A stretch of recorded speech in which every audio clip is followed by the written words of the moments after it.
Hello friends, কেমন আছেন সবাই? আশা করি আল্লাহর রহমতে সবাই ভালোই আছেন।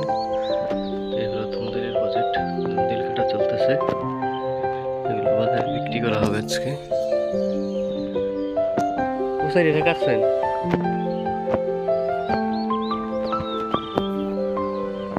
রেখে কাটবেন না বলো।